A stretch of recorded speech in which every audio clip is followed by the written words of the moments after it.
In 1985, the NHL changed its official rulebook because of one man. When two players committed penalties at the same time, the league had always allowed the game to continue 4 against 4. But Wayne Gretzky and his Edmonton Oilers were so unstoppable in that open space that the league had no choice. They rewrote the rules just to slow him down. One of the toughest defensemen in NHL history, Dennis Potvin, summed it up perfectly. Body-checking Gretzky is like trying to body-check a rope. So what exactly made this man so terrifying that an entire league had to change its laws to survive him? When Wayne Gretzky entered the NHL, the experts were not impressed. He was described as too small, too slow, and too thin to survive the brutality of professional hockey. Nobody believed he could last, let alone dominate. But those physical limitations became the very reason Gretzky developed a weapon far more dangerous than size or speed: the ability to read and predict the game at a level no one had ever seen. His father, Walter Gretzky, built this gift deliberately. Walter taught his son not to watch the puck, but to study the movement patterns of every player on the ice. He gave Wayne a unique training exercise, redrawing the puck's path on paper while watching games on television, without ever looking down at his hands. Sports journalist Peter Zowski observed that what the world called genius was actually a deeply trained reflex. Responses to situations Gretzky had already stored in his mind as naturally as his own phone number. The greatest players in NHL history did not just respect Wayne Gretzky, they were genuinely stunned by him. Bobby Orr, the man who revolutionized the defenseman position and is widely considered one of the 2 or 3 greatest players ever, admitted that he would sit down, look at Gretzky's statistics, and simply ask himself how a human being could produce those numbers inside one of the most competitive leagues on Earth. It was not admiration for a fellow professional. It was something closer to disbelief. Super Mario, the only player in history whose individual skill and scoring rate could even be mentioned alongside Gretzky's, called him a pure genius. Someone who did not just play hockey better than everyone else, but who completely redefined how the game should be approached. And Super Mario witnessed this firsthand at the 1987 Canada Cup. Before a crucial moment, Gretzky turned to him and said directly, "When I give you the puck, you shoot. You are the better finisher." That willingness to set aside personal glory for the team made Gretzky even more dangerous. Opponents were not facing a superstar. They were facing an entire system powered by the sharpest mind in the sport. Gordie Howe, Gretzky's childhood idol, once warned the young player on the ice with a firm message: "Never take the puck from me." But as the records fell one by one, Howe became one of Gretzky's loudest supporters, recognizing that number 99 was not just a scorer, he was the greatest ambassador the sport had ever seen. Wayne Gretzky's statistics do not invite comparison. They stop conversations cold. In the 1981 to 1982 season, Gretzky scored 50 goals in just 39 games. Before him, Rocket and Mike Bossy had each scored 50 goals in 50 games, a feat already considered the absolute limit of human performance. Gretzky did it 11 games faster. In that same season, he finished with 92 goals and 212 points, becoming the first player in NHL history to cross the 200-point mark. The goaltender facing him that night, Pete Peters of the Philadelphia Flyers, described a feeling of complete helplessness, as if Gretzky already knew every angle, every weakness before the play even developed. Connor McDavid, the most gifted player of the current generation, has stated plainly that the 50 goals in 39 games record will never be broken. It required a level of perfection that simply cannot be sustained. To put the career numbers in perspective, a player today would need to score 143 points every single season for 20 consecutive years just to have a chance of matching Gretzky's total. That is not a challenge. That is a closed door. Before Wayne Gretzky, the area behind the opposing goal was considered dead space, a place players passed through, not a place they operated from.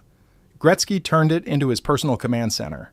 Opponents and commentators eventually gave it a name: Gretzky's office. From that position, he had a complete view of the attacking zone that neither the defenseman nor the goaltender could match. He used the net itself as a natural shield, making it nearly impossible for defenders to pressure him without either taking a penalty or abandoning their position in front of the goal. Every time Gretzky settled into his office, he forced the opposing defense into an impossible choice. If a defenseman chased him behind the net, Gretzky would release the puck instantly to a teammate cutting through the middle. If the defense held their position, he would simply wait, sometimes for what felt like an eternity in hockey time, until a seam opened, then thread a pass through a gap that most players would not even see as a possibility. His no-look passes were not instinct. They were the product of thousands of hours of practice, building an awareness of where every teammate stood without needing to look. Russian hockey legend Igor Larionov noted that what made Gretzky truly impossible to defend was that he never followed a fixed script. Every decision was live, spontaneous, and always one step ahead of whatever defensive system was trying to contain him. Every coach in the NHL wanted to stop Wayne Gretzky. Most of them tried the same solution: assign a dedicated defender to follow him everywhere, every shift, every second. The Toronto Maple Leafs sent their best players to shadow him across the entire ice surface, step for step, with one job and one job only: do not let Gretzky breathe. It made things worse. By pulling elite defensemen out of their natural positions, Gretzky opened enormous space for Mark Messier and Jari Kurri to operate. The more aggressively teams committed to stopping number 99, the more damage the rest of the Edmonton Oilers inflicted. Gretzky did not fight the shadow. He weaponized it. And when defenders did try to make physical contact, Dennis Potvin's words proved exactly right. Gretzky never stood still long enough to absorb a clean hit. He shifted his weight, changed direction, and redirected the force of the collision at the last possible moment, leaving opponents off balance and out of position. By 1985, teams had run out of answers on the ice, so the NHL itself stepped in and changed the rules. In 1991, during the Canada Cup tournament, United States defenseman Gary Suter drove Gretzky hard from behind into the boards. The collision herniated a disc in his back and left him with chronic pain that would never fully go away. Before that hit, Gretzky was averaging 40 to 50 goals per season without visible strain. After 1991, he never reached 40 goals again. But here is what made him truly remarkable. When his body could no longer do what it once did, his mind simply took over completely. Stripped of his most explosive finishing ability, Gretzky reinvented himself as a pure playmaker. He saw passing lanes that existed for fractions of a second and delivered the puck into them with surgical precision. Even in the seasons most would consider his decline, he still led the entire NHL in assists. His body had limits. His understanding of the game did not. When Wayne Gretzky was traded to the Los Angeles Kings in 1988, Canada treated it like a national loss. But what happened next reshaped the entire geography of professional hockey. Before Gretzky arrived in California, hockey was seen as a sport belonging to cold northern cities, frozen ponds, snowbound arenas, and communities that had grown up with the game for generations. Los Angeles changed all of that. Kings games became high-profile social events.